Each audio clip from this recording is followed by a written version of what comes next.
Hi, my name's Trevor Clark. I'm from the Bendrigg Trust, which is a registered charity, and we're a company limited by guarantee as well. And the whole enterprise was set up in 1978. It was the brainchild of a charitable trust based in Birmingham, and they wanted to create a residential centre in a rural setting where young people from different backgrounds could come together and share experiences and do interesting and exciting and adventurous activities. The main beneficiaries of the Bendrigg Trust, disabled and disadvantaged, and that obviously is a huge category, but one of the important things about the Bendrigg Trust's work is it's completely inclusive.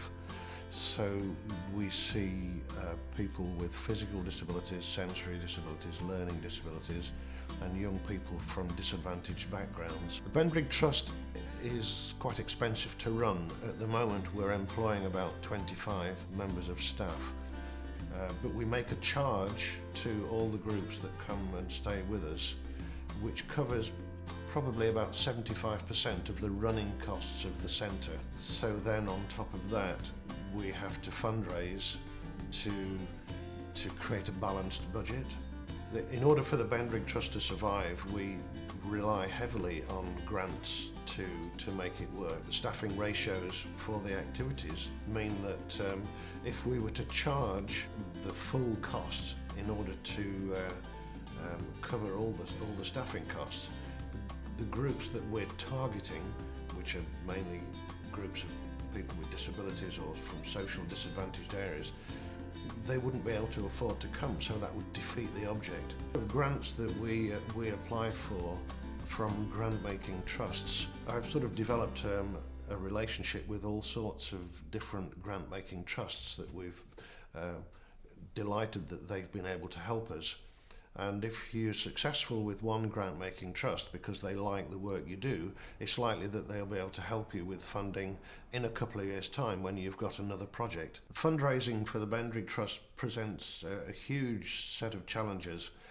You find, for example, that if you write cold to an organisation that's never heard of the Bendrigg Trust, the success rate might be as low as 5%. Writing in that sense to a grant-making trust that have helped us before, there's usually a good maybe 80–85% chance of success.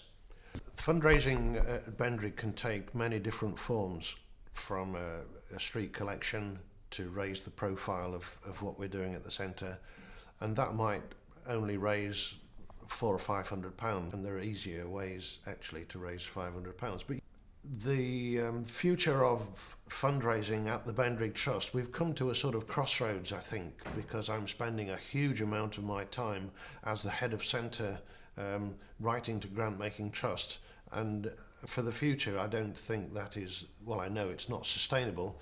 What advice would I give to someone starting a social enterprise is an interesting question. I would try and find out there is a need for what you are trying to do, and if you try and find similar organisations that have gone through the same trials and tribulations that you will go through, so you're not trying to reinvent the wheel.